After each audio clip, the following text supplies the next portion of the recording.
Good morning, my dear third standard students. Welcome back to GK class. ஓகேவா? இப்போது இந்த கிளாஸில் நம்ம என்ன லெசன் பார்க்க போகிறோம் அப்படின்னா லெசன் 27. ஓகேவா?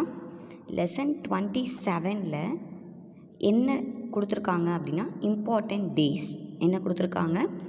Important days. அதாவது நம்ம இந்தியாவில் நம்ம செலிப்ரேட் பண்ணக்கூடிய இல்லை ஒரு மெமரிஸாக வச்சுருக்கக்கூடிய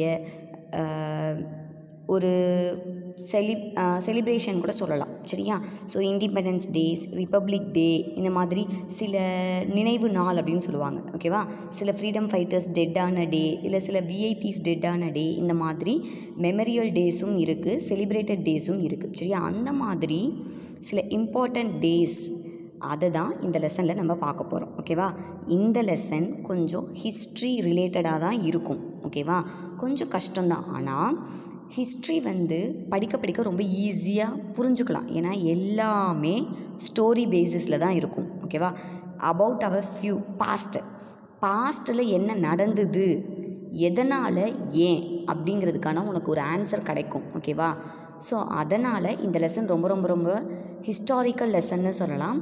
ப்ளஸ் ரொம்ப முக்கியமான லெசன்னு கூட சொல்லலாம். ஏன்னா இதோட கண்டினியூட்டியை தான் நீங்கள் உங்களுடைய ஹையர் ஸ்டாண்டர்ட்ஸில் படிப்பீங்க. சரியா? So lesson 27 important days, match the following. ஓகேவா? இந்த லெசன் உங்களுக்கு எப்படி கேட்பாங்க அப்படின்னா மேட்ச் த ஃபாலோயிங்காக தான் கேட்பாங்க. ஒன் சைடு அந்த டேவை கொடுத்துருப்பாங்க, அனதர் சைடு அதோட டேட் அண்ட் மந்த்தை கொடுத்துருப்பாங்க. You have to match it out correctly. ஓகேவா? ஸோ கரெக்டாக அந்த டேட்டோட நீங்கள் மேட்ச் பண்ணணும். சரியா? ரொம்ப ஈஸியான லெசன் தான். நான் இப்போ மிஸ் ரீட் பண்ணுறேன் பாருங்கள். இப்போது உங்களுக்கு மிஸ் ஆன்சர்ஸை டைரெக்டாகவே கொடுத்துருக்கோம். பட் உங்களுடைய கொஸ்டின் பேப்பரில் எக்ஸாமில் எப்படி கேட்பாங்க அப்படின்னா ஆன்சர்ஸை ஷஃபில் பண்ணி, யூஸ்வலாக இப்போவும் கொடுக்குற மாதிரி ஷஃபில்டாக தான் கொடுத்துருப்பாங்க. நீங்கள் பாயிண்ட் அவுட் பண்ணி கரெக்டாக நம்பர்ஸை ரைட் பண்ணணும். சரியா? ஸோ ஃபர்ஸ்ட் ஒன் பாருங்கள், independence day, republic day, Mahatma Gandhi's birthday, children's day. ஓகேவா? நெக்ஸ்ட்டு பார்த்தீங்க அப்படின்னா கிறிஸ்மஸ் டே, டீச்சர்ஸ் டே, மே டே. இந்த 8 தான் இருக்குது. ஓகேவா? ஸோ ஒவ்வொரு டேவை பற்றியும் எந்தெந்த டேயில் செலிப்ரேட் பண்ணுறோம், எந்த மந்த், எந்த டேட் அப்படின்னு சொல்லிட்டு டீட்டெயில்டாக இந்த லெசனில் பார்க்க போகிறோம். சரியா? ஸோ இண்டிபெண்டன்ஸ் டே எந்த டேட்டில் செலிப்ரேட் பண்ணுறோம் அப்படின்னா ஆகஸ்ட் 15th. ஓகேவா? ரிப்பப்ளிக் டே எந்த டேட்டில் செலிப்ரேட் பண்ணுறோன்னா ஜான்வரி 26th. ஓகேவா? இந்த 2 டேவுமே நம்ம கஷ்டப்பட்டு பிரிட்டிஷ்கிட்டேருந்து ஃப்ரீடம் வாங்கினது தான். ஓகேவா? ஃப்ரீடம் வாங்கினது தான் இண்டிபெண்டன்ஸ் டேவாகவும் ரிப்பப்ளிக் டேவாகவும் நம்ம என்ன பண்ணுறோம், செலிப்ரேட் பண்ணுறோம். சரியா? அவ்வளோ ஈஸியாக அந்த ஃப்ரீடமை வாங்கிட்டோமா அப்படின்னா கிடையவே கிடையாது. நிறைய ஃப்ரீடம் ஃபைட்டர்ஸ் அவங்களோட லைஃப்பை சாக்ரிஃபைஸ் பண்ணி நமக்காக ஃப்ரீடம் வாங்கி தந்தாங்க. சரியா? அதுக்கு அவங்க கொஞ்சம் கஷ்டப்படலை. சரியா? ரொம்பவே கஷ்டப்பட்டாங்க. நிறைய பேர் நிறைய டைம்ஸ் அடி வாங்கியிருக்காங்க போலீஸில், நிறைய டைம்ஸ் ப்ரிசனுக்கு போயிருக்காங்க. சரியா? தன்னோட ஃபேமிலி மெம்பர்ஸையே அவங்களோட உயிரையே சாக்ரிஃபைஸ் பண்ணியிருக்காங்க. சரியா? ஸோ அந்த மாதிரிலாம் கஷ்டப்பட்டு தான் பிரிட்டிஷ்கிட்டேருந்து நம்ம என்ன வாங்கணும், ஃப்ரீடம் வாங்கணும். சரியா? ஸோ லெசனுக்குள்ளே இதை டீப்பாக பார்க்குறதுக்கு முன்னாடி இண்டிபெண்டன்ஸ் அப்படின்னாலே, சுதந்திரம், ஃப்ரீடம் அப்படின்னாலே அந்த ஃப்ரீடம் ஃபைட்டர்ஸ் தான் நமக்கு ஞாபகம் வருவாங்க இல்லையா? அதில் ஒரு முக்கியமான கேரக்டர் யார் அப்படின்னா வி.ஓ. சிதம்பரம் பிள்ளை. இவருக்கு நிறைய அடைமொழின்னு சொல்லுவாங்க. சரியா? பட்டம்லாம் இருக்குது. என்ன அப்படின்னா கப்பலோட்டிய தமிழன். ஓகேவா? செக்கிழுத்த செம்மல் அப்படின்னு சொல்லுவாங்க. ஏன்னா அந்த பீரியடில் பிரிட்டிஷ்க்கு கீழே நம்ம ஸ்லேவ்ஸாக இருந்த பீரியடில் பார்த்திங்கன்னா பிரிட்டிஷுடைய கப்பல், ஓகேவா, அதில் தான் நம்ம ட்ராவல் பண்ணணும் அப்படின்னு சொல்லிட்டு ரூல் இருந்துச்சு. அப்போது வி.ஓ. சிதம்பரம் பிள்ளை என்ன நினச்சாரு அப்படின்னா நாம் ஏன் பிரிட்டிஷோட கப்பலில் ட்ராவல் பண்ணணும், சரியா, நம்மளே நம்ம கண்ட்ரிக்குன்னு சொந்தமாக ஏன் கப்பல் வாங்கி விடக்கூடாது அப்படின்னு சொல்லி திங்க் பண்ணி இதுக்கு அப்போ கப்பல் வாங்குறதுனா சும்மாவா, சரியா, கப்பல் வாங்குறதுனா சும்மா கிடையாது, அதுக்கான மணி சரியா. அதுக்கு என்ன பண்ணுறது அப்படின்னு சொல்லிட்டு அவர் யோசித்தார். ஸோ இவர் பெரிய லாயர், சரியா. லாயர் மட்டும் கிடையாது, பயங்கரமான ரிச் ஃபேமிலியில் பானானவர் தான் இந்த விஓ சிதம்பரம் பிள்ளை. இன்ஃபேக்ட் இவர் படிக்கணுங்கிறதுக்காகவே இவங்க அப்பா ஒரு ஸ்கூலையே பில்ட் பண்ணார் அப்படின்னு சொல்லுவாங்க, சரியா. அப்பேற்பட்ட ரிச் ஃபேமிலியில் பிறந்த விஓ சிதம்பரம் பிள்ளை தன்னுடைய ப்ராப்பர்ட்டிஸ் எல்லாத்தையும், ஓகேவா, நல்லா கவனிங்க, அவருடைய ப்ராப்பர்ட்டிஸ் எல்லாத்தையும் விற்றுட்டு, சரியா, சேல் பண்ணிவிட்டு அதில் வர்ற அமௌண்ட்டில் 2 கப்பல் வாங்கலாம் அப்படின்னு சொல்லிட்டு பாம்பேக்கு போகிறாரு. அப்படி பாம்பேக்கு போயிட்டு இந்த பற்றின என்ன பண்ணணும் ஏது அப்படின்னு சொல்லிட்டு அதுக்கான டிஸ்கஷன்ஸும் அதுக்கான அரேஞ்ச்மெண்ட்ஸும் அங்கே பாம்பேயில் பண்ணிகிட்டு இருக்கும்போது இங்கேருந்து அவருக்கு ஒரு ஃபோன் கால் போகுது. என்ன அப்படின்னா, உங்களுடைய பையன், உங்களுடைய சன்னுக்கு வந்துட்டு உடம்பு சரியில்லை, ரொம்ப சீரியஸ் கண்டிஷனில் இருக்கார், நீங்கள் உடனே திரும்ப வாங்க அப்படின்னு சொல்லிட்டு கால் போகுது அவங்களோட ஃபேமிலியிலேருந்து. ஆனால் விஓ சிதம்பரம் பிள்ளை என்ன ரிப்ளை பண்ணார் தெரியுமா? அந்த ஒரு பையனை நான் பார்த்தேன்னா இந்தியாவில் இருக்கிற என்னுடைய மற்ற பசங்களையும் சரி, என்னுடைய மற்ற உறவினர்களையும் யார் பாப்பா? அடிமைத்தனத்துலேருந்து யார், ஸ்லேவ்ஸ்லேருந்து யார் மீட்டெடுப்பா? ஸோ என் பையனை கடவுள் பார்த்துப்பாரு, நான் கப்பல் வாங்கிட்டு தான் ஊருக்கு திரும்புவேன் அப்படின்னு சொல்லி ரிப்ளை பண்ணாராம். ஸோ எவ்வளோ பெரிய மனசு வேணும் இந்த மாதிரி ரிப்ளை பண்ணுறதுக்கு, சரியா. இப்படியெல்லாம் சாக்ரிஃபைஸ் பண்ணி தான் என்ன பண்ணாங்க, நம்மளை இந்தியாவுக்கு ஃப்ரீடம் வாங்கி தந்தாங்க, சரியா. அதில் ஒரு முக்கியமான ரோல் யாருக்கு இருக்குது அப்படின்னா விஓ சிதம்பரம் பிள்ளைக்கு இருக்குது, சரியா. கப்பல் வாங்கிட்டாரு, கப்பல் வாங்கி விட்டுட்டாரு, நம்ம பீப்புளும் அதில் போக ஆரம்பிச்சிட்டாங்க. ஆனால் அதுக்கு அவர் திரும்ப என்ன பனிஷ்மெண்ட்லாம் வாங்கினார் அப்படின்னா ஜெயிலில் போட்டாங்க. ஜெயில் மீன்ஸ் ப்ரிசனில் போட்டாங்க, ஓகேவா. அங்கே அவரை செக்கு இழுக்க வச்சாங்க. செக்கு மீன்ஸ் உங்களுக்கு தெரியும் இல்லையா, என்ன அப்படின்னா எண்ணெய் ஆட்டுற மிஷின், ஓகேவா. இப்போ தான் மிஷின், அப்போல்லாம் என்ன பண்ணுவாங்கன்னா 2 மாடு இருக்குது இல்லையா, புல்லக்ஸ், அதை முன்னாடி கட்டி அந்த மிஷினை எப்படி வந்து லேண்டை ஃபீல்டை ப்ளவ் பண்ணுமோ அந்த மாதிரி அந்த மிஷினை ரொட்டேட் பண்ண வைப்பாங்க. ஸோ அந்த புல்லக்ஸ் 2 மூவ் ஆக அந்த செக்கு வந்துட்டு அப்படியே ரொட்டேட் ஆகும். அப்போது அந்த எள்ளுலேருந்து சீசைம் ஆயிலேருந்து உங்களுக்கு சீசைம்லேருந்து என்ன கிடைக்கும், அப்படியே அந்த சுத்த ஆயிலாக கீழே கிடைக்கும், ஓகேவா. அந்த புல்லக்ஸ் 2த்தையும் அவுத்துட்டு அதுக்கு பதிலாக சிதம்பரம் பிள்ளையை கட்டி செக்கை இழுக்க வச்சாங்க. எவ்வளோ பெரிய குரூயலான பனிஷ்மெண்ட் இல்லையா. இது எல்லாத்தையும் அனுபவித்து தான் நமக்கு ஃப்ரீடம் வாங்கி கொடுத்துருக்காங்க. ஸோ நீங்கள் திங்க் பண்ணணும், இப்படியெல்லாம் கஷ்டப்பட்டு அவங்களோட லைஃப்ஸை சாக்ரிஃபைஸ் பண்ணி வாங்கி கொடுத்த ஃப்ரீடமை நம்ம ப்ராப்பராக யூட்டிலைஸ் பண்ணுறோமா அப்படிங்கிறத நீங்கள் பார்க்கணும், சரியா. So with that small note நம்ம இப்போ லெசனுக்குள்ளே போகலாம். இண்டிபெண்டன்ஸ் டே வந்து ஆகஸ்ட் 15 அன்றைக்கி செலிப்ரேட் பண்ணுறோம், ஓகேவா. ஸோ ஆகஸ்ட் 15 அன்றைக்கி நமக்கு இண்டிபெண்டன்ஸ் கொடுத்துட்டாங்க. பிரிட்டிஷ்லேருந்து இந்தியாவுக்கு வந்துட்டு ஃப்ரீடம் அப்படின்னு சொல்லிட்டு அனௌன்ஸ் பண்ணிட்டாங்க. ஸோ நம்ம என்ன பண்ணோம் அப்படின்னா ஃப்ளாகை ஹாய்ஸ் பண்ணி அந்த செலிப்ரேஷன் பண்ணுவோம். இப்போவும் எவ்ரி இயர் ஆகஸ்ட் 15 அப்போ ஃப்ளாக் ஹாய்ஸ்ட் பண்ணுவாங்க. எல்லா ஸ்கூல்ஸ்லேயும், எல்லா கவர்மெண்ட் ஆஃபீஸ்லேயும், எல்லா பிளேஸ்லேயும் ஃப்ளாக் ஹாய்ஸ்ட் பண்ணுவாங்க. ஆனால் இண்டிபெண்டன்ஸ் டேக்கும் ரிப்பப்ளிக் டேக்கும் நிறைய டிஃப்ரென்ஸ் இருக்குது. என்னென்னா இண்டிபெண்டன்ஸ் நமக்கு கிடச்சதுக்கு அப்புறமும் ரிப்பப்ளிக் டே வந்து 2 இயர்ஸ் கழித்து அதுக்கப்புறம் தான் ஜான்வரி 26 செலிப்ரேட் பண்ணோம், ஓகேவா. நமக்குன்னு ஒரு கான்ஸ்டிடியூஷன்னா ரூல் புக்குன்னு அர்த்தம், சரியா. டாக்டர் அம்பேத்கர் எழுதியிருப்பார். ரூல் புக்கை எழுதி நமக்குன்னு நேஷ்னல் ஆந்தம், நமக்குன்னு நேஷ்னல் ஃப்ளாகு, நமக்குன்னு நேஷ்னல் அனிமல், நமக்குன்னு நேஷ்னல் ஃப்ளவர், இந்த மாதிரி எல்லாத்தையும் ஃபிக்ஸ் பண்ணிவிட்டு ஸ்டில் அது வரைக்குமே நம்ம பிரிட்டிஷோட ரூல்ஸை தான் ஃபாலோ பண்ணிகிட்டு இருந்தோம். ஜான்வரி 26 2 இயர்ஸ்க்கு அப்புறம் ஜான்வரி 26 இருந்து தான் முழுமையான சுதந்திரம் நமக்கு கிடச்சிதுன்னு அர்த்தம், சரியா. ஸோ இண்டிபெண்டன்ஸ் கிடச்சது வந்துட்டு ஃப்ரீடம் கிடச்சிருச்சு. ஆனால் அதுக்கப்புறம் நம்ம ரூல்ஸ் எல்லாமே பிரிட்டிஷ் ரூல்ஸை தான் ஃபாலோ பண்ணிகிட்டு இருந்தோம். அதுக்கப்புறம் 2 இயர்ஸ் கழித்து ஜான்வரி 26 தான் கம்ப்ளீட்டாக இந்தியா காட் ஃப்ரீடம், ஓகேவா. ஸோ இண்டிபெண்டன்ஸ் டே அப்போ டெல்லியில் இருக்க ரெட் ஃபோர்ட்டில் ப்ரைம் மினிஸ்டர் இருக்கார் இல்லையா, அவங்க வந்து ஃப்ளாகை ஹாய்ஸ் பண்ணுவாங்க, கொடியை ஏற்றுவாங்க, சரியா. அதுவே ரிப்பப்ளிக் டே அப்போ பார்த்தீங்கன்னா பிரசிடெண்ட் கொடி ஏற்றுவார், சரியா. கொடியை ஏற்ற மாட்டாங்க. ஸோ இண்டிபெண்டன்ஸ் டேக்கு ஃப்ளாக் ஹாய்ஸ்ட்டுன்னு பேர், கொடி ஏற்றுதல்னு பேர். ரிப்பப்ளிக் டேக்கு வந்துட்டு கொடியை ஆல்ரெடி மேலே டாப்பில் கட்டி வச்சுருப்பாங்க, நீங்கள் என்ன பண்ணால் போதும், பிரசிடெண்ட்டு அன்ஃபர்ல் அந்த கொடியை பறக்க விட்டால் மட்டும் போதும். ஏன் இந்த டிஃப்ரென்ஸ் அப்படின்னா, இண்டிபெண்டன்ஸ் டே அப்போது கீழேந்து மேலே ஃப்ளாகை கொஞ்சம் கொஞ்சமாக மேலே ஏற்றி ஏற்றி ஏற்றி ஹாய்ஸ் பண்ணி பறக்க விடுவாங்க. ரிப்பப்ளிக் டேக்கு ஆல்ரெடி மேலே கட்டியிருக்கிற ஃப்ளாகை அன்ஃபர்ல் பண்ணுவாங்க. ஏன்னா இண்டிபெண்டன்ஸ் டேக்கு நாங்கள் கொஞ்சம் கொஞ்சமாக போராடி ஃப்ரீடம் வாங்கணும் அப்படிங்கிறத ரிசம்பிள் பண்ணுறதுக்காக கொஞ்சம் கொஞ்சமாக மேலே ஏற்றி ஃப்ளாகை ஹாய்ஸ் பண்ணுவாங்க. ரிப்பப்ளிக் டேப்பை நாங்கள் ஆல்ரெடி இண்டிபெண்டன்ஸ்லாம் வாங்கிட்டோம், இப்போது எங்களுக்குன்னு தனி ரூல்ஸை செட் பண்ணிவிட்டு நாங்கள் ஃப்ளாகை அன்ஃபர்ல் பண்ணுறோம் அப்படின்னு சொல்லிட்டு ஆல்ரெடி மேலே கட்டிடுவாங்க. மேலே கட்டியிருக்க ஃப்ளாகை தான் அன்ஃபர்ல் பண்ணுவாங்க. சரியா? ஸோ இதுதான் டிஃப்ரென்ஸ். இண்டிபெண்டன்ஸ் டேக்கு பிரைம் மினிஸ்டர் ரெட் ஃபோர்ட்டில் கொடி ஏற்றுவார். ரிப்பப்ளிக் டே அப்போ பிரசிடெண்ட் மிஸ்டர் ராம்நாத் கோவிந்த் இருக்கார் இல்லையா, பிரசிடெண்ட் ஆஃப் அவர் கண்ட்ரி, அவர் ராஷ்டிரபதி பவனில் கொடி ஃப்ளாகை அன்ஃபர்ல் பண்ணுவார். சரியா?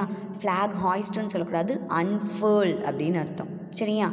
ஸோ இண்டிபெண்டன்ஸ் டே வந்து August 15, ரிப்பப்ளிக் டே வந்து January 26. ஓகேவா? ஸோ இண்டிபெண்டன்ஸ் நமக்கு கிடைக்கும் போதும், அதாவது ரிப்பப்ளிக் டே அப்போது நான் சொன்னேன் இல்லையா, நேஷ்னல் ஆந்தம், நேஷ்னல் ஃப்ளாகு எல்லாமே நம்ம பிக் பண்ணிவிட்டு அதுக்கப்புறம் ரிப்பப்ளிக் டேவை செலிப்ரேட் பண்ணணும். சரியா? அப்போது நம்மளுடைய நேஷ்னல் ஃப்ளாகை யார் வந்துட்டு டிசைன் பண்ணா அப்படின்னா பெங்கலி வெங்கையா அப்படின்னு சொல்லுவாங்க. சரியா? இந்த பிக்சரில் பார்க்குறவர் தான் அவர் தான் என்ன பண்ணார் அப்படின்னா நம்மளுடைய நேஷ்னல் ஃப்ளாகை டிசைன் பண்ணார். நேஷ்னல் ஃப்ளாகை டிசைன் பண்ணும்போது சென்டரில் அசோக சக்ரா இல்லை, அதுக்கு பதிலாக ராட்டை அப்படின்னு சொல்லுவாங்க இல்லையா, காந்தி வந்து கதர் ட்ரெஸ் வியர் பண்ணுவார் இல்லையா, அதை இந்த ராட்டையை வச்சு தான் ஸ்பின் பண்ணுவார். சரியா? ஸோ அந்த ராட்டையோட பிக்சர் தான் ஃப்ளாகில் நடுவில் இருந்தது. இதுதான் ஆக்சுவலி நம்மளுடைய நேஷ்னல் ஃப்ளாகாக இருந்தது பெங்கலி வெங்கையா டிசைன் பண்ணும்போது. அதுக்கப்புறம் தான் காந்தி அதை நடுவில் என்னவா மாற்றினார், அசோக சக்ராவாக மாற்றினார். ஓகேவா? இவர் தான் Pingali Venkayya. He was the designer of our national flag. ஓகேவா? நெக்ஸ்ட் நம்ம பார்க்கலாமா? So next one is Mahatma Gandhi's birthday.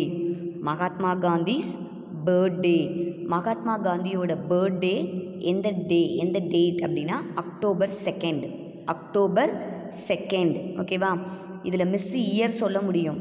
ஏன் இயரை மிஸ்ஸு சொல்லலை அப்படின்னா, இயரை சொன்னால் நீங்கள் இன்னும் கன்ஃபியூஸ் ஆகிடுவீங்க. ஏன்னா இதுக்கப்புறம் செகண்ட் ரோமன் லெட்டராக இன்னொரு மேட்ச் வருது, அதில் நீங்கள் வந்துட்டு இயரை தான் மேட்ச் பண்ணணும். அப்போது இங்கேயும் நான் இயரை சொன்னேன்னா நீங்கள் கன்ஃபியூஸ் ஆகிடுவீங்கன்னு தான் மிஸ் வெறும் டேட் அண்ட் மந்தோட ஸ்டாப் பண்ணிக்கிறேன். சரியா? ஸோ மகாத்மா காந்திஸ் பர்த்டே பார்த்திங்கன்னா October 2. October 2. So Mahatma Gandhi one of our freedom fighter. ஓகேவா? நிறைய பேர் ஃப்ரீடம்காக ஃபைட் பண்ணியிருந்தாலும் main role, the key role யார் ப்ளே பண்ணா அப்படின்னா இவர் தான். சரியா? ஸோ மகாத்மா காந்தியோட வழியே தனி வழி அப்படின்னு சொல்லுவாங்க. ரஜினி அங்கிள் சொல்கிற மாதிரி என்ன அப்படின்னா நான் வைலன்ஸ். ஒருத்தர் நம்மளை அடித்தா நம்ம திருப்பி அடிக்கக்கூடாது, அமைதியாக இருந்து அவங்களுக்கு பதிலடி கொடுக்குறது. சரியா? அதுதான் நான் வைலன்ஸ். அப்படின்னு ஒருத்தவங்க நம்மளை அடித்தா திரும்ப அடிக்கக்கூடாது, திட்டுனா திரும்ப திட்டக்கூடாது, பொறுமையாக உட்காந்துருந்து அகிம்சை முறையில் நமக்கு ஃப்ரீடம் வாங்கினவர் தான் யார், இந்த மகாத்மா காந்தி. ஓகேவா? He is known as the father of our nation. அப்படின்னு சொல்லுவாங்க. இவரும் ஒரு லாயர் தான். இவரும் என்னது, எப்படி விவோ சிதம்பரம் பிள்ளை ஒரு லாயரோ அந்த மாதிரி இவரும் ஒரு லாயர் தான். லாயருக்கு லண்டனில் படிச்சுட்டு அப்போது கோகுலே, ஓகேவா, கோகுலே தான் இவருக்கு இங்கேருந்து கால் பண்ணி இந்தியாவுக்கு வரவழைக்கிறார். சரியா? ஸோ அதுக்கப்புறம் தான் அவர் இந்தியாவுக்கே வராரு. இந்தியாவுக்கு வந்து இந்தியன் பீப்புள்ஸை ஸ்லேவாக பிரிட்டிஷ் வச்சுருக்கிறத பார்த்து எப்படியாவது இந்தியாவுக்கு ஃப்ரீடம் வாங்கணும் அப்படின்னு சொல்லிட்டு கஷ்டப்பட்டு நான் வைலன்ஸ் மூலியமாக நமக்கு ஃப்ரீடம் வாங்கி தந்தவர் தான் யார், இந்த மகாத்மா காந்தி. ஓகேவா? இன்னும் சில பேர் இருக்காங்க வைலன்ஸ், அதாவது சண்டை போட்டாவது ஃப்ரீடம் வாங்கிடணும்னு ஒரு குரூப் இருந்தாங்க. அவங்க யாருன்னா சர்தார் வல்லபாய் பட்டேல். சரியா? அதுக்கப்புறம் வந்துட்டு நேதாஜி சுபாஷ் சந்திர போஸ். இவங்கெல்லாம் பார்த்தீங்க அப்படின்னா சண்டை போட்டாவது நான் என்ன பண்ணுவேன், எனக்கு சுதந்திரம் வாங்குவேன், ஃப்ரீடம் வாங்குவேன் இந்தியாவுக்கு. ஸோ வைலன்ஸை ஃபாலோ பண்ணது ஒரு குரூப், நான் வைலன்ஸை ஃபாலோ பண்ணது ஒரு குரூப். அதில் நான் வைலன்ஸை ஃபாலோ பண்ணது காந்திஜி. ஓகேவா? ஸோ காந்திஜியோட பர்த்டே தான் எந்த டேட் அப்படின்னா October 2. இதுதான் காந்தி ஜெயந்தி அப்படின்னு சொல்லிட்டு செலிப்ரேட் பண்ணுறோம். காந்தி ஜெயந்தி அப்படின்னு சொல்லிட்டு செலிப்ரேட் பண்ணுறோம். சரியா? Next one children's day. Next one என்னது? Children's day. சில்ட்ரன்ஸ் டே என்னவா செலிப்ரேட், எந்த டேட் எந்த மந்தில் செலிப்ரேட் பண்ணுறோன்னா நவம்பர் 15th. நவம்பர் 15th அன்னைக்கு தான் செலிப்ரேட் பண்ணுறோம். ஏன் நவம்பர் 15th அப்போது அப்படின்னா, பிகாஸ் சில்ட்ரன்ஸ் டேவை நம்ம இந்தியாவை பொறுத்த வரைக்கும் ஏன் வந்துட்டு அந்த டேட்டில் செலிப்ரேட் பண்ணுறோன்னா, நேரு அங்கிள் இருக்கார் இல்லையா, நம்முடைய first prime minister of India, அந்த நேரு அங்கிளுடைய பர்த்டே அன்னைக்கு தான். சரியா? நவம்பர் 15th தான். அதனால தான் அவரை ட்ரிபியூட், அவரை ஹானர் பண்ணுற விதமாக அவருக்கு சில்ட்ரன்னா ரொம்ப பிடிக்கும். அதனால தான் பார்த்திங்கன்னா அவரோட கோட்டில் ரோஸ் வச்சுருப்பார். ஓகேவா? அது மட்டும் இல்லாமல் சில்ட்ரன்லாம் அவரை ஆசையாக என்னன்னு சொல்லுவாங்க அப்படின்னா சாச்சா அப்படின்னு சொல்லுவாங்க. சரியா? மாமா நேரு, சாச்சா நேரு. நீங்கள் கூட எல்கேஜியில் ஒரு ரைம்ஸ் படிச்சுட்டு வந்திருப்பீங்க. அதோ பாரு காரு, காருக்குள்ளே யார், நம்ம மாமா நேரு. நேரு என்ன சொன்னார்? நல்லா படிக்க சொன்னார். நான் நல்லா படிப்பேன், நாட்டுக்காக உழைப்பேன் அப்படின்னு சொல்லி படிச்சிருப்பீங்க இல்லையா ஒரு ரைம்ஸு. எஸ், அந்த நேரு அங்கிளுக்கு சில்ட்ரன்னா ரொம்ப பிடிக்கும். அதனால் அவரோட பர்த்டேவை என்னவா செலிப்ரேட் பண்ணுறோம்? சில்ட்ரன்ஸ் டேவாக செலிப்ரேட் பண்ணுறோம். ஓகேவா? ஸோ அதனால தான் அவருடைய ஃபேமஸ் கோட் கூட ஒன்று இருக்குது. என்ன சொல்லுவார்னா, children of today will make India of tomorrow. இன்றைக்கி சில்ட்ரன் ஆஃப் டுடே அப்படின்னா குழந்தைங்களாங்க நீங்கள் தான் நாளைய இந்தியாவையே உருவாக்க போகிறீங்க. அப்படின்னா என்ன அர்த்தம்? இந்தியா உங்கள் கையில் அப்படின்னு சொல்லிட்டார். இந்தியா உங்கள் கையில். யார் கையில்? சில்ட்ரன்ஸோட கையில். சரியா? அப்படின்னு சொன்னவர் யார் அப்படின்னா ஜவஹர்லால் நேரு தான், first prime minister of India. அப்போது ஜவஹர்லால் நேரு டெட் ஆனதுக்கப்புறம் தான் அவருடைய பர்த்டேவை நம்ம என்னவாக செலிப்ரேட் பண்ணுறோம்? சில்ட்ரன்ஸ் டேவாக செலிப்ரேட் பண்ணுறோம். அதுக்கு முன்னாடி வரைக்கும் இந்தியாவில் மட்டும்தான் இந்த டேட்டில் செலிப்ரேட் பண்ணுறோம். வேர்ல்டு வைடாக சில்ட்ரன்ஸ் டே என்றைக்கு செலிப்ரேட் பண்ணுறாங்கன்னா நவம்பர் 20th. November 20th. ஓகேவா? அன்னைக்கு தான் வந்துட்டு சில்ட்ரன்ஸ் டேவாக செலிப்ரேட் பண்ணுறாங்க. ஓகேவா? நம்ம இந்தியாவில் ஜவஹர்லால் நேரு அங்கிளை ஹானர் பண்ணுறதுக்காக மட்டும்தான் நம்ம எந்த டேட்டில் செலிப்ரேட் பண்ணுறோன்னா, எந்த டேட்டில் செலிப்ரேட் பண்ணுறோம்? நவம்பர் 14th அன்னைக்கு செலிப்ரேட் பண்ணுறோம். ஓகேவா? நெக்ஸ்ட்டு பார்த்தீங்க அப்படின்னா எந்த டே அப்படின்னா சில்ட்ரன்ஸ் டே முடிஞ்சிருச்சு. So independence day, republic day, Mahatma Gandhi's birthday and children's day. ஓகேவா? இந்த நாளும் முடிஞ்சிருச்சு. இதுக்கப்புறம் நம்ம எந்த டே பார்க்க போகிறோம் அப்படின்னா நியூ இயர்ஸ் டே. எந்த டே? நியூ இயர்ஸ் டே. ஸோ நியூ இயர் டே அப்படின்னா எதுக்காக நியூ இயர்ஸ்? இப்போ தான் நம்ம பாஸ்ட்டாக முடித்தோம். ஜான்வரி 1. ஓகேவா? ஒரு இயருடைய ஒரு ஃபஸ்ட்டு மந்த் என்ன அப்படின்னா ஜான்வரி மந்த். அந்த ஜான்வரி மந்தோட ஃபஸ்ட்டு டேவை நியூ இயர் டே அப்படின்னு செலிப்ரேட் பண்ணுறோம். ஓகேவா? ஸோ இந்த நியூ இயர் டேவை ஒவ்வொரு கண்ட்ரிலையும் ஒவ்வொரு மாதிரி செலிப்ரேட் பண்ணுவாங்க. பழசெல்லாம் மறந்துட்டு புது இயரில் நியூ ரெசல்யூஷன்ஸோட எல்லாமே நல்லதாக நடக்கணும் அப்படின்னு சொல்லிட்டு தான் என்ன பண்ணுவாங்க? நியூ இயர் டே வந்துட்டு செலிப்ரேட் பண்ணுவாங்க. சரியா?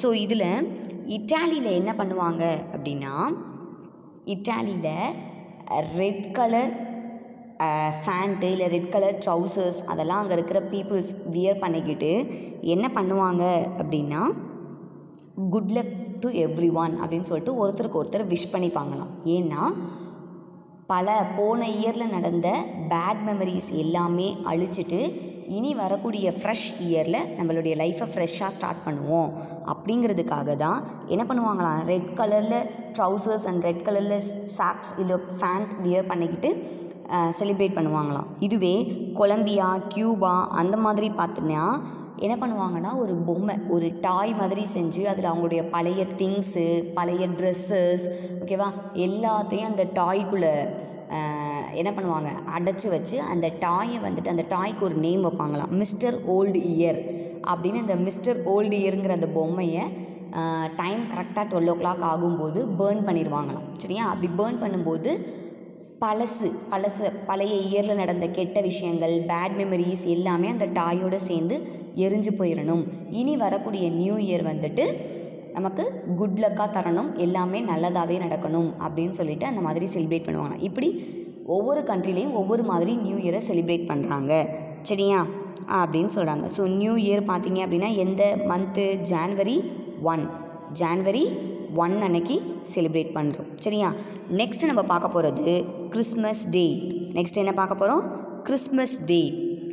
கிறிஸ்மஸ் டே பார்த்தீங்க அப்படின்னா பொதுவாக நம்ம என்ன சொல்லுவோம், ஜீசஸ் கிறிஸ்ட் வந்துட்டு பார்னான டே டிசம்பர் 25 அப்படின்னு சொல்லிட்டு அந்த டேவை தான் நம்ம என்னவா செலிப்ரேட் பண்ணுறோம், கிறிஸ்மஸ் டேவாக செலிப்ரேட் பண்ணுறோம் அப்படின்னு சொல்லிட்டு இருக்கோம். ஆக்சுவலி கிறிஸ்டியன்ஸ் கிட்ட நீங்கள் கேட்டிங்கன்னா தெரியும், ஜீசஸ் கிறிஸ்ட் பார்னானது உண்மையிலேயே அந்த டேட்டில் கிடையாதான். சரியா? ஸோ ரோமை ரூல் பண்ணிக்கிட்டு இருந்த ஒரு கிங்கோட பேர் பேகன் அப்படின்னு சொல்லுவாங்க. அந்த கிங் வந்துட்டு ரொம்ப ஃபேமஸான கிங்கா. அந்த கிங் டெட்டான டே தான் இந்த டிசம்பர் 25. சரியா? ஸோ அந்த டேவை தான் ஜீசஸ் கிறிஸ்ட் பார்னான டேவாக நினச்சி என்ன பண்ணிகிட்ருக்காங்க, செலிப்ரேட் பண்ணிகிட்ருக்காங்க. சரியா? ஆனால் ஜீசஸ் கிறிஸ்ட் உண்மையிலே பார்னானது இந்த டேயில் கிடையாது. அவர் எந்த டேயில் பார்னானாங்க அப்படிங்கிறதும் இது வரைக்கும் தெரியலையாம். சரியா? ஸோ இதுதான் வந்துட்டு டிசம்பர் 25. நீங்கள் வேறு உங்களுடைய பர்த்டேவாக இருக்கட்டும், இல்லை தீபாவளியாக இருக்கட்டும், இல்லை பொங்கலாக இருக்கட்டும், இந்த மாதிரி எல்லாமே எல்லா டேஸுமே பார்த்தீங்க அப்படின்னா மாறிக்கிட்டே இருக்கும். ஓகேவா? டேட் அண்ட் டைம் வந்துட்டு இப்போ ஒரு நாள் வந்துட்டு சண்டேயில் வரும், அடுத்த இயர் பார்த்திங்கன்னா மண்டே அன்னைக்கு வரும், அடுத்த இயர் பார்த்துக்கிட்டிங்கன்னா இந்த மாதிரி வரும். ஆனால் கிறிஸ்மஸ் டே மட்டும்தான் மாறவே மாறாது. டிசம்பர் 25 அக்யூரேட்டான டேட் அதுதான். டிசம்பர் 25 அன்னைக்கு தான் செலிப்ரேட் பண்ணுறோம். ஜீசஸ் கிறிஸ்ட் பார்னான டேவாக செலிப்ரேட் பண்ணுறோம். ஜீசஸ் கிறிஸ்ட் பார்ன் ஆனதை ரிஃப்ளெக்ட் பண்ணுற மாதிரி எப்படி கண்டுபிடிச்சாங்க அப்படின்னா, ஸ்கையில் ஒரு வால் நட்சத்திரம் அப்பியர் ஆணுச்சு. அதை வச்சு ஜீசஸ் கிறிஸ்ட் வந்துட்டு இந்த வேர்ல்டை ப்ரொடெக்ட் பண்ணுறதுக்காக எங்கேயோ பார்ன் ஆயிட்டாரு அப்படிங்கிறத ஈஜிப்தில் அந்த சைடு ரோமில் இருக்க பீப்புள் வந்துட்டு ஃபீல் பண்ணாங்க. சரியா? ஸோ அதுதான் வந்துட்டு என்னது, டிசம்பர் 25 கிறிஸ்மஸ் டேவாக செலிப்ரேட் பண்ணுறோம். ஓகேவா? Next one teachers' day. Next one என்னது, டீச்சர்ஸ் டே. டீச்சர்ஸ் டே உங்களுக்கு தெரியும், சர்வப்பள்ளி ராதாகிருஷ்ணன் இருக்கார் இல்லையா, yes, vice president, first vice president of our country. சரியா? அவருடைய பர்த்டேவை தான் என்னவா செலிப்ரேட் பண்ணுறோம், டீச்சர்ஸ் டேவாக செலிப்ரேட் பண்ணுறோம். சரியா? ஏன்னா he is a best teacher. ஓகேவா? அவர் ரிட்டையர் ஆகி வேறு ஒரு காலேஜுக்கு போகும்போது அந்த பழைய காலேஜ் அண்ணாக்கெல்லாம் என்ன பண்ணாங்கன்னா, குதிரை வண்டியில் இவர் போனாராம். ரயில்வே ஸ்டேஷனுக்கு போகும்போது அந்த குதிரை ரெண்டுத்தையும் அவுத்து விட்டுட்டு அதுக்கு பதிலாக ஸ்டூடெண்ட்ஸே என்ன பண்ணாங்களாம், இவர் ரயில்வே ஸ்டேஷன் வரைக்கும் அந்த குதிரை வண்டியில் உட்கார வச்சு இழுத்துட்டு போனாங்களாம். ஸோ அந்த அளவுக்கு ஸ்டூடெண்ட்ஸ்க்கு முன்னாடி ஒரு பவரோடையும் அந்த அளவுக்கு லவ் அண்ட் அஃபெக்ஷனை இவங்க மேலே, இந்த ராதாகிருஷ்ணன் மேலே வச்சுருந்தாங்க ஸ்டூடெண்ட்ஸ் அப்படின்னு சொல்லுவாங்க. சரியா? ஸோ அதுதான் டீச்சர்ஸ் டே. ஓகேவா? இவருக்கு வந்துட்டு பிரிட்டிஷ் கவர்மெண்ட்டே சர் ராதாகிருஷ்ணன் அப்படின்னு அந்த சர் பட்டம் கொடுத்துருக்காங்க. சரியா? பாரத் ரத்னா அவார்டு வாங்கியிருக்காரு. ஓகேவா? நெக்ஸ்ட் ஆனால் இவருடைய பர்த்டேக்கு முன்னாடி வரைக்கும், இப்போ டீச்சர்ஸ் டேனால் நம்ம செப்டம்பர் 5 அவருடைய பர்த்டேவாக செலிப்ரேட் பண்ணுறோம். But world wide international teachers டேன்னு எப்போ செலிப்ரேட் பண்ணுறோன்னா அக்டோபர் 5 அதை தான் வந்துட்டு வேர்ல்டு வைடு டீச்சர்ஸ் டேவாக செலிப்ரேட் பண்ணுறாங்க.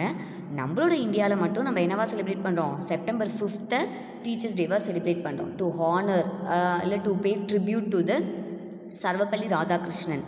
ஓகேவா? அவருக்கு ஹானர் பண்ணுற விதமாக என்ன பண்ணுறோம், டீச்சர்ஸ் டேவாக செலிப்ரேட் பண்ணுறோம்.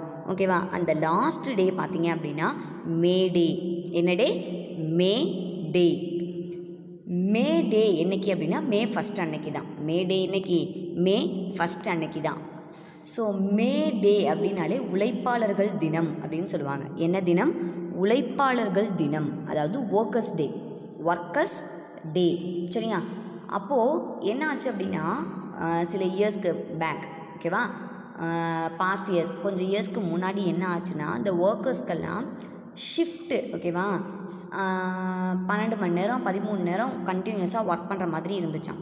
அப்போ ஒர்க்கர்ஸ் எல்லாம் சேர்ந்து என்ன பண்ணாங்க அப்படின்னா, 8 hours மட்டும் எங்களுக்கு ஒர்க்கிங் டைம் ஃபிக்ஸ் பண்ணணும், ஓகேவா, ஒரு நாளைக்கு 8 மணி நேரம் வேலை செய்யணும் அப்படிங்கிறத ரூலாக கொண்டுட்டு வரணும்னு சொல்லிட்டு ஒரு 13,000 மெம்பர்ஸ் வந்துட்டு என்ன பண்ணாங்க, ஒர்க்கர்ஸ் என்ன பண்ணாங்கன்னா அவங்களோட ஜாபை குவிட் பண்ணிவிட்டு போராட்டம் பண்ண ஆரம்பித்தாங்க, ப்ரொட்டஸ்ட் பண்ண ஸ்டார்ட் பண்ணாங்க. சரியா?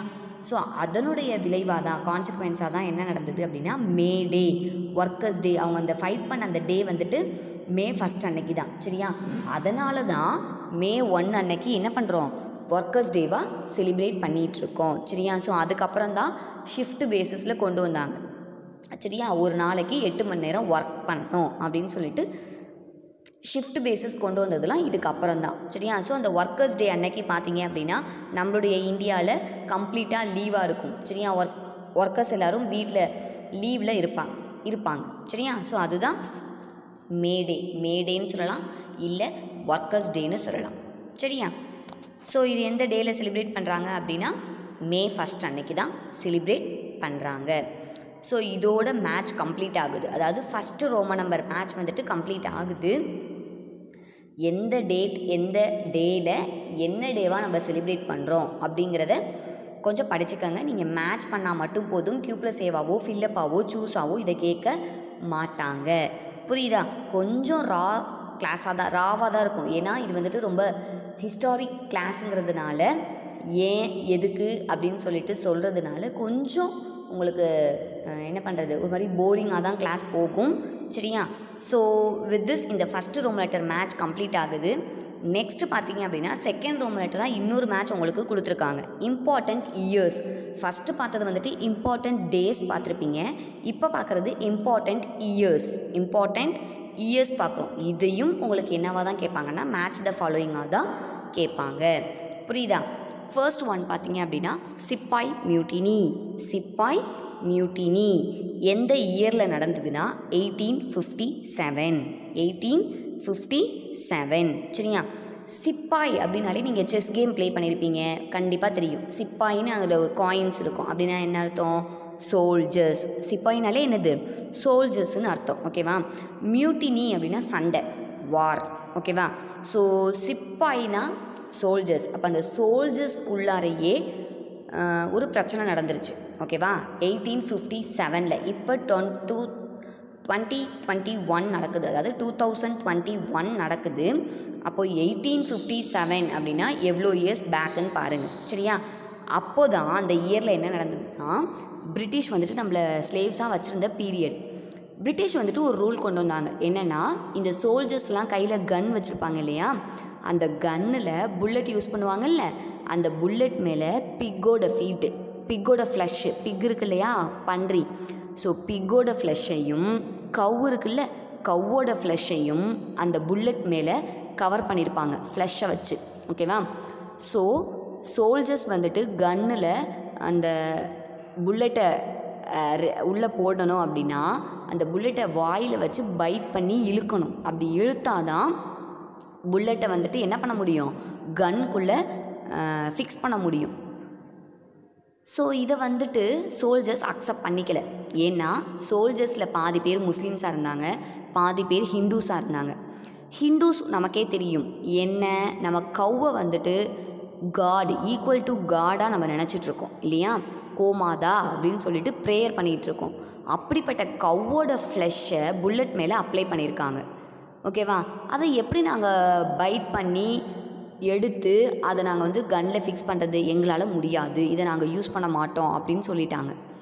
வேறஸ் முஸ்லீம் சோல்ஜர்ஸ் என்ன சொன்னாங்கன்னா, எங்களுடைய ரிலீஜியன் படி எங்களுக்கு பிக்கு வந்துட்டு என்ன பண்ணுவோம், நாங்கள் பிக்கை வந்துட்டு அவாய்ட் பண்ணுவோம், பிக்கை பார்த்தாலே எங்களுக்கு பிடிக்காது, அப்படிப்பட்ட பிக்கோட ஃப்ளஷ்ஷை நீங்கள் வந்துட்டு புல்லட் மேலே ஓவர் கோட் பண்ணியிருக்கீங்க, அதனால் நாங்களும் இதை யூஸ் பண்ண மாட்டோம்னு சொல்லிட்டு ரெண்டு சோல்ஜர்ஸுமே, ஹிந்துஸும் சரி முஸ்லீம்ஸும் சரி, ரெண்டு சோல்ஜர்ஸுமே வந்துட்டு என்ன பண்ணிட்டாங்கன்னா they refused to use that bullet. ஓகேவா? மறுத்துட்டாங்க. அப்போது பிரிட்டிஷ் கேப்டன் என்ன சொன்னார் அப்படின்னா, நோ யூ ஹாவ் டு அப்படின்னு சொல்லிட்டாங்க, நீங்கள் பண்ணி தான் ஆகணும்னு. ஸோ அப்போ தான் என்ன ஆச்சு அப்படின்னா, மங்கள் பாண்டே அப்படின்னு ஒரு சோல்ஜர் பிரேவாக என்ன பண்ணிட்டாரு, பிரிட்டிஷ் கேப்டன் யார் வந்துட்டு அந்த கன்னையும் புல்லட்டையும் யூஸ் பண்ண சொன்னாரோ, ஃபோர்ஸ் பண்ணாரோ, அவரை சுட்டுட்டார். ஓகேவா? உடனே அப்படியே பிரச்சனை பெருசாகிடுச்சு. அங்கே இருக்கிற சிப்பாய்ஸ், அங்கே இருக்கிற சோல்ஜர்ஸ் எல்லோரும் அப்படியே என்ன பண்ணிட்டாங்க, பிரிட்டிஷ் சோல்ஜர்ஸ்க்கு எதிராக அப்படியே சண்டை போட ஆரம்பிச்சிட்டாங்க. ஓகேவா? இதுதான் சிப்பாய் மியூட்டினி. எந்த இயரில் நடந்ததுன்னா 1857 நடந்தது. எதுக்காக நடந்தது அப்படின்னா அந்த புல்லட்டுக்காக தான். ஓகேவா? அதை யூஸ் பண்ண மாட்டோன்னு சொல்லி தான் நடந்தது. சரியா? ஸோ இதுதான் சிப்பாய் மியூட்டினி. சிப்பாய்னா சோல்ஜர்ஸ்குள்ளே நடந்த ப்ராப்ளம்ங்கிறதுனால இதுக்கு பேரே சிப்பாய் மியூட்டினி அப்படின்னு வச்சுட்டாங்க. சரியா? நெக்ஸ்ட்டு வந்துட்டு Indian National Congress. Indian National Congress 1885 நடந்துச்சு. ஓகேவா? இது என்ன காங்கிரஸ் அப்படின்னா, இதுவும் வந்துட்டு இந்தியாவுக்கு ஃப்ரீடம் கிடைக்காத டைம் தான். சரியா? அப்போ நம்ம இந்தியா ஃப்ரீடம்காக ஸ்ட்ரகிள் பண்ணிகிட்டு இருந்தோம். சரியா? அப்போ வந்துட்டு ஒரு பிரிட்டிஷ் ஆஃபீஸரே, சரியா, அவர் பேர் வந்துட்டு ஏஓ ஹியூம். சாரிப்பா, இதுக்கு முன்னாடி பாருங்கள், இந்த சிப்பாய் மியூட்டினி ஒருத்தருக்கு ஒருத்தர் ஃபைட் பண்ணிகிட்ருக்காங்க இல்லையா, பிரிட்டிஷ்க்கு அகைன்ஸ்டாக நம்ம சோல்ஜர்ஸ் வந்துட்டு சண்டை போட்டுட்டு இருந்தாங்க. அந்த பிக்சர் தான் இது. ஓகேவா? ஸோ சிப்பாயினாலே சோல்ஜர்ஸ். ஓகேவா? ஸோ அந்த பிக்சர் தான் இது. இப்போ வந்துட்டு இதுக்கு வாங்க, Indian National Congress. Indian National காங்கிரஸ்னால் ஒரு காங்கிரஸ், ஒரு பார்ட்டி மாதிரி. சரியா? இந்த காங்கிரஸ் தான் இப்போ வரைக்கும் என்ன ஆகிட்டுருக்கு, கண்டினியூ ஆகிட்டுருக்கு. காங்கிரஸ் அப்படின்னு சொல்லிட்டு ராகுல் காந்தி அங்கிள் இருக்கார் இல்லையா, எஸ், அந்த காங்கிரஸ் தான் இப்போ வரைக்கும் கண்டினியூ ஆகிட்டே இருக்குது. சரியா? ஸோ அப்போ நம்ம ஃப்ரீடம்காக ஸ்ட்ரகிள் பண்ணிகிட்டு இருக்கும்போது ஒரு பிரிட்டிஷ் ஆஃபீஸரே நமக்கு ஒரு ஐடியா கொடுத்தாரு. என்ன அப்படின்னா, நீங்கள் இந்த மாதிரி அங்கங்கே பிரிஞ்சு சண்டை போட்டுக்கிட்டே இருந்தீங்கன்னா உங்களால் என்ன வாங்க முடியாது, ஃப்ரீடம் வாங்கவே முடியாது. நீங்கள் எல்லாரும் ஒன்றா சேர்ந்து இந்தியன் நேஷ்னல் காங்கிரஸ் இல்லை ஏதாவது ஒரு பேரில் ஒரு பார்ட்டியை ஸ்டார்ட் பண்ணுங்கள். அதில் எல்லா இந்தியன் பீப்புளையும் பார்ட்டிசிபேட் பண்ண வைங்க. அந்த பார்ட்டி மூலியமாக பிரிட்டிஷ்க்கு அகைன்ஸ்டாக ஸ்ட்ரகிள் பண்ணுங்கள் அப்படின்னு ஐடியா கொடுத்தவர் தான் இந்த ஏஓ ஹியூம், ஆலன் ஆக்டேவியன் ஹியூம்ங்கிற இந்த பிரிட்டிஷ் மென். யோசிச்சு பாருங்கள், நம்ம இந்தியாவுக்கு ஃப்ரீடம் கிடைக்கணும்னா நம்ம ஸ்ட்ரகிள் பண்ணிகிட்ருக்கோம். பிரிட்டிஷ்லேயே இருந்துட்டு, பிரிட்டிஷ் பீப்புளாகவே இருந்துட்டு ஒரு பிரிட்டிஷ் ஆளே நமக்காக ஐடியா கொடுக்குறாருன்னா அது எவ்வளோ பெரிய விஷயம். அப்போ இது எவ்வளோ பெரிய நல்ல மனுஷன் இல்லையா? ஸோ அந்த ஏஓ ஹியூம் சொன்ன ஐடியா படி தான் என்ன ஸ்டார்ட் பண்ணாங்க, இந்தியன் நேஷ்னல் காங்கிரஸ் அப்படின்னு சொல்லிட்டு ஒரு பார்ட்டியை ஸ்டார்ட் பண்ணி இந்தியாவில் இருக்கக்கூடிய எல்லா யங்ஸ்டர்ஸும் சரி எல்லா பீப்புளையும் அந்த பார்ட்டியில் இன்வால்வ் பண்ண வச்சு அந்த காங்கிரஸ் மூலியமாக என்ன பண்ணாங்க, பிரிட்டிஷ்க்கு அகைன்ஸ்டாக ஸ்ட்ரகிள் பண்ணாங்க. சரியா? ஸோ இந்தியன் நேஷ்னல் காங்கிரஸ் அப்படிங்கிற அந்த பார்ட்டியை ஸ்டார்ட் பண்ண டைம் இயர் என்னன்னா 1885. இந்த இயரில் தான் ஸ்டார்ட் பண்ணாங்க. சரியா? 1885. ஓகேவா? நெக்ஸ்ட் ஒன் பார்த்தீங்கன்னா quit India movement started by Gandhiji. Quit India movement started by Gandhiji. So quit India movement, so நம்ம ஃப்ரீடம் வாங்குறதுக்கு டிஃப்ரெண்ட்டாக புதுசாக என்ன பண்ணோம், ஒவ்வொரு மூமெண்ட்டாக இது பண்ணோம். சரியா? அதில் ஒரு மூமெண்ட்டு தான் என்னது, இந்த குவிட் இந்தியா மூமெண்ட். காந்தி தான் ஸ்டார்ட் பண்ணார். அது என்ன குவிட் இந்தியா மூமெண்ட், குவிட்டுனா வெளியே போன்னு அர்த்தம். குவிட்டுனா என்னது, வெளியே போனேன். இப்போ கூட நீங்கள் வீடியோ கேம்ஸில் பார்த்துருப்பீங்க, கேமை விட்டு குவிட் பண்ணுறியா அப்படின்னு ஒரு ஆப்ஷன் வரும். அப்படின்னா என்ன அர்த்தம், கேமை விட்டு வெளில போறியா அப்படின்னு அர்த்தம். சரியா? ஸோ குவிட்டுனா வேணான்னு சொல்லிட்டு போகிறது. அதே மாதிரியே இந்த இடத்துல என்ன மீனிங்னா, இந்தியாவில் இருக்க பிரிட்டிஷை இந்தியாவை விட்டு வெளில போங்க அப்படின்னு சொல்கிறதுக்காக தான் குவிட் இந்தியா மூமெண்ட் அப்படின்னு ஸ்டார்ட் பண்ணார் காந்தி. சரியா? குவிட்டுனா வெளில போ. யாரை வெளில போன்னு சொல்கிறோம், பிரிட்டிஷ் பீப்புளை வெளில போன்னு சொல்கிறோம். சரியா? அதுதான் குவிட் இந்தியா மூமெண்ட். ஸோ அப்போ என்ன பண்ணாங்க அப்படின்னா, பிரிட்டிஷோடைய அந்த குட்ஸ் எல்லாம் இருக்கு இல்லையா, பிரிட்டிஷ் பீப்புள்கிட்டேருந்து நம்ம குட்ஸ் எல்லாம் வாங்கியிருப்போம் இல்லையா, திங்ஸு, அதெல்லாம் தூக்கி போட்டு எரிச்சாங்க. சரியா? ஸோ எங்களுக்கு வந்துட்டு நாங்கள் இந்தியாவில் மேக் பண்ண திங்ஸையே வாங்கிக்கிறோம், உங்கள் திங்ஸ் எல்லாம் எங்களுக்கு ஒன்றும் தேவையில்லை அப்படின்னு சொல்லிட்டு போட்டு ரோட்டில் போட்டு எரிச்சாங்க. அப்புறம் பிரிட்டிஷ் பீப்புள் வந்துட்டு நம்மளுடைய இந்தியன்ஸ்க்கு வந்துட்டு சில பட்டம்லாம் கொடுத்துருப்பாங்க இல்லையா, அந்த மாதிரி. இப்போ ஃபார் எக்ஸாம்பிள் ராதாகிருஷ்ணனுக்கு வந்துட்டு சர் ராதாகிருஷ்ணன் அப்படின்னு சொன்னாங்க இல்லையா, அந்த சர் பட்டம் அப்படின்னு சொல்லுவாங்க இல்லையா, அந்த மாதிரி யார் யாருக்கெல்லாம் என்னென்னலாம் பட்டம் கொடுத்தாங்களோ அது எல்லாத்தையும் திருப்பி கொடுத்துட்டாங்க. நீங்கள் கொடுத்த பட்டம் ஒன்றும் எங்களுக்கு தேவை இல்லை அப்படின்னு சொல்லிட்டு, உங்களுடைய ஹானர் எங்களுக்கு ஒன்றும் தேவையில்லைன்னு. அதுதான் quit India movement. Quit India மூமெண்ட்னா இந்தியாவை விட்டு வெளியே போ. இதுக்கு தமிழில் அழகாக ஒரு வார்த்தை சொல்லுவாங்க, வெள்ளையனே வெளியேறு.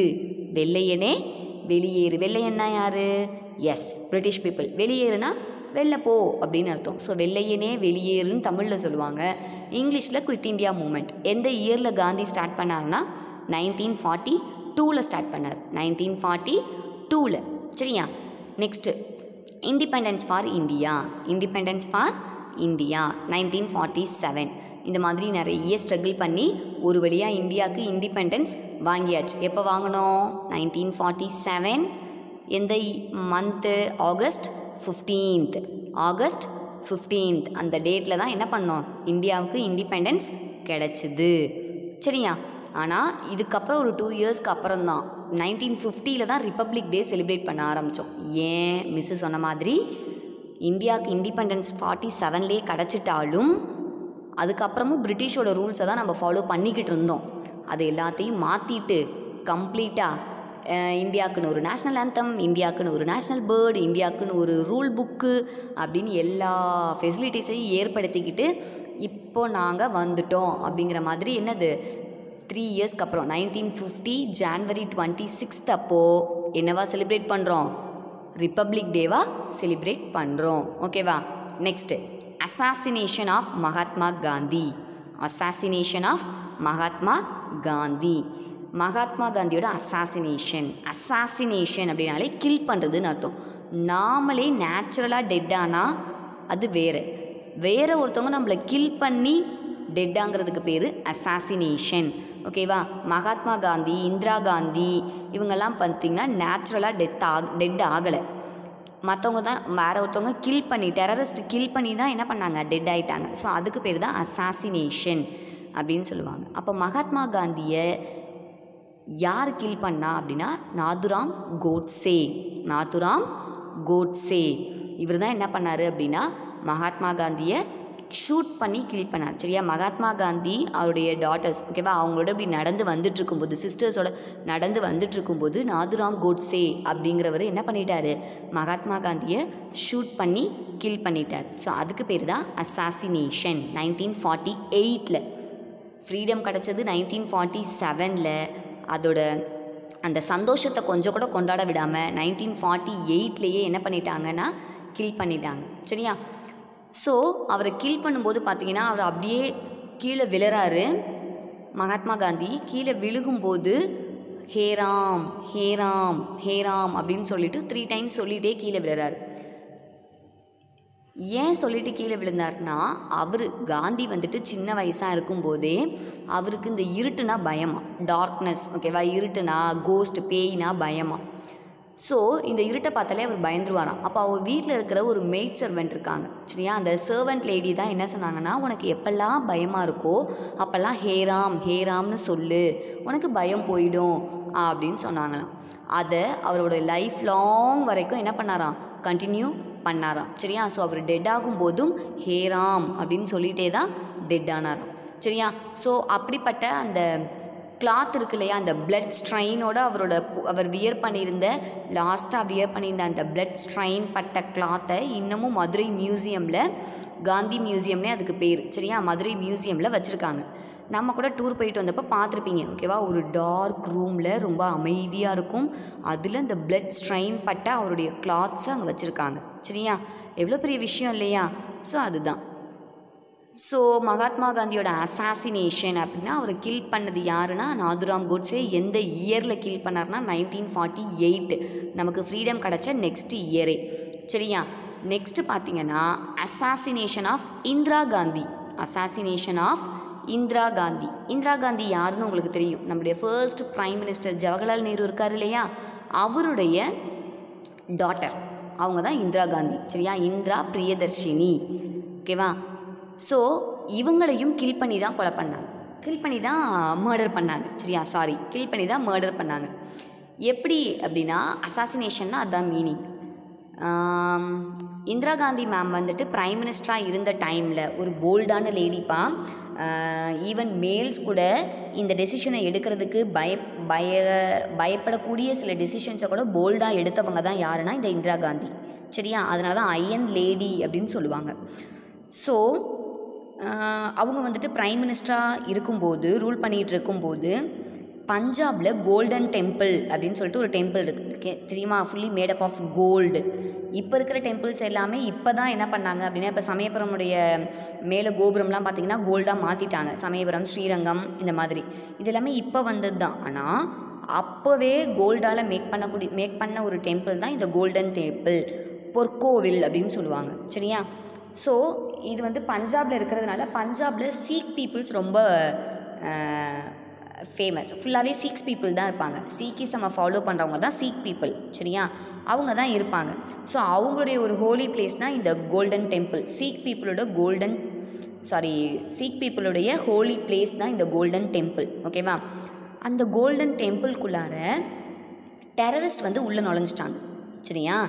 அவங்க அந்த டெரரிஸ்டோட எய்ம் என்ன அப்படின்னா, இந்தியாவிலேருந்து பஞ்சாபை தனியாக ஒரு கண்ட்ரியாக பிரிக்கணும், பஞ்சாபில் இருக்க பீப்புள் எல்லோரும் நாங்கள் அந்த கண்ட்ரிக்கு போயிடுவோம் அப்படின்னு சொல்லிட்டு அவங்க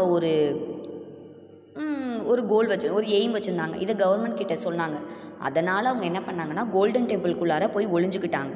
உள்ள டெரரிஸ்ட் ஒளிஞ்சுக்கிட்டாங்க. எங்களுக்கு வந்துட்டு ஒரு கண்ட்ரியை பிரித்து கொடுக்கணும், பஞ்சாபியர்ஸ் எல்லோரும் நாங்கள் அதுக்குள்ளே போய் அந்த கண்ட்ரியில் போய் செட்டில் ஆகிடுவோம் அப்படின்னு சொல்லிட்டு கேட்டிருந்தாங்க, சரியா? ஸோ அந்த டெரரிஸ்ட்டை கில் பண்ணுறதுக்காக ப்ளூ ஸ்டார் ஆப்ரேஷன்னு சொல்லி ஒரு ஆப்ரேஷனை கண்டக்ட் பண்ணாங்க இந்திரா காந்தி. என்ன பண்ணாங்க, நம்மளுடைய மிலிட்ரி பவரை யூஸ் பண்ணி கோல்டன் டெம்பிள்குள்ளார சோல்ஜர்ஸை அனுப்பி அங்கே இருக்கிற டெரரிஸ்ட் அத்தனை பேர்த்தையும் சுட்டு தலை சொல்லிட்டாங்க, சரியா? ஷூட்டிங் ஆர்டர் கொடுத்துட்டாங்க, சரியா? அப்போது டெரரிஸ்ட் எல்லாத்தையும் நம்ம சோல்ஜர்ஸ் வந்துட்டு கில் பண்ணிட்டாங்க. அப்படி நடந்த அந்த சண்டையில் கோல்டன் டெம்பிள் கொஞ்சம் வந்துட்டு என்ன ஆகிடுச்சுன்னா டெஸ்ட்ராய் ஆகிடுச்சு, சரியா? அங்கங்கே சில டேமேஜஸ் நடந்து போச்சு. இதனால் சீக் பீப்புளுக்கு கோவம் வந்துருச்சு. சீக் பீப்புளுக்கு என்ன வந்துருச்சு, கோவம் வந்துருச்சு. ஏன்னா இது அவங்களோட ஹோலி பிளேஸ் இல்லையா, ஹோலி டெம்பிள். அதனால் என்ன பண்ணாங்க அப்படின்னா, இந்திரா காந்தி மேம் வந்துட்டு அவங்க தங்கி இருந்தக்கூடிய பிளேஸ்லேருந்து கார்டன் வழியாக நடந்து வந்துட்டுருக்கும்போது அவருடைய பாடி கார்ட்ஸ் இருக்காங்க இல்லையா, பாடி கார்ட்ஸ்னால் ப்ரொடெக்ஷனுக்காக வச்சுருப்பாங்க. பிரசிடெண்ட்டுக்கு இருப்பாங்க, பிரைம் மினிஸ்டருக்கு இருப்பாங்க, இந்திரா காந்தி பிரைம் மினிஸ்டர்ஸ்க்கு இருப்பாங்க, கவர்னர்ஸ்க்கு இருப்பாங்க. இந்த மாதிரி விஐபிஸ்க்கு பிளாக் கார்ட்ஸ் அப்படின்னு சொல்லிட்டு சுற்றி ப்ரொடெக்ஷனுக்கு எப்போவுமே ஆளுங்க வந்துகிட்டே இருப்பாங்க. அந்த மாதிரி ப்ரொடெக்ஷனுக்காக இருந்த சேஃப்கார்டில் 2 பேர் சீக் பீப்புள் தான், ஓகேவா? இந்த பார்த்தியா? ஸோ இவங்க 2 பேருமே சீக்ஸ் தான். அந்த 2 பேரும் என்ன பண்ணிட்டாங்கன்னா, இந்திரா காந்தியை ஷூட் பண்ணிட்டாங்க. டோட்டலாக 33 புல்லட்ஸால் ஷூட் பண்ணியிருக்காங்க. படப்படன்னு ஃபயர் பண்ணிட்டாங்க. அவங்க வந்துட்டு இந்த கார்டன் ஏரியாவில் நடந்து வந்துட்டுருக்கும்போது. ஸோ 33 புல்லட்ஸில் 23 புல்லட்ஸ் வந்துட்டு அவுட் ஆஃப் ஃபோக்கஸ், வெளியில் போயிடுச்சு. 7 புல்லட்ஸ் வந்துட்டு அவங்க பாடியிலேயே பட்டுருச்சு. மேலே பட்டு அந்த 7 புல்லட்ஸ்னால் உடனே கீழே விழுந்துட்டாங்க. உடனே ஹாஸ்பிட்டலுக்கு எடுத்துகிட்டு போகிறாங்க. பட் என்ன ஆச்சு அப்படின்னா டெட் ஆகிட்டாங்க, சரியா? ஸோ இது வந்துட்டு அந்த கோல்டன் டெம்பிளில் நடந்த அந்த கலவரத்தினால கோவமான அந்த சீக் பீப்புள் 2 பேர் அவங்க 2 பேரும் தான் பாடி கார்ட்ஸ். அவங்க 2 பேருமே என்ன பண்ணிட்டாங்க, இந்திரா காந்தியை ஷூட் பண்ணிட்டாங்க, ஓகேவா? அப்போ அந்த 2 பேருக்கும் எந்த பனிஷ்மெண்ட்டும் கிடைக்கலையா அப்படின்னு உனக்கு ஒரு டவுட் வந்திருக்கணும். அஃப்கோர்ஸ் அவங்க 2 பேத்துக்குமே பனிஷ்மெண்ட் கிடச்சிது. அதில் ஒரு சீக்கை வந்துட்டு அப்போவே மற்ற பாடி கார்ட்ஸ் என்ன பண்ணிட்டாங்கன்னா ஷூட் பண்ணி கில் பண்ணிட்டாங்க. மீதி இன்னொருத்தரை வந்துட்டு அரெஸ்ட் பண்ணி 5 இயர்ஸ்க்கு அப்புறமா ஹேங் பண்ணாங்க, ஹேங்கிங்கில் போட்டாங்க, சரியா? ஸோ ஹேங்கிங்னா தூக்கில் போட்டுட்டாங்கன்னு அர்த்தம், சரியா? 2 பேத்துக்குமே பனிஷ்மெண்ட் கிடச்சிருச்சு. ஸோ இப்போ கூட நீங்கள் அந்த பிளேஸ்க்கு போனீங்க அப்படின்னா, அந்த இந்திரா காந்தி மேமை ஷூட் பண்ண அந்த பிளேஸை, அந்த பிளட் ஸ்ட்ரைன், ரத்தம் ஒழுகி ரத்த வெள்ளத்தில் அவங்க விழுந்தாங்க இல்லையா, அந்த இடத்த ஒரு கிளாஸ் டோர் வச்சு கீழே அப்படியே என்ன பண்ணியிருக்காங்கன்னா ப்ரொடெக்ட் பண்ணி வச்சுருக்காங்க, சரியா?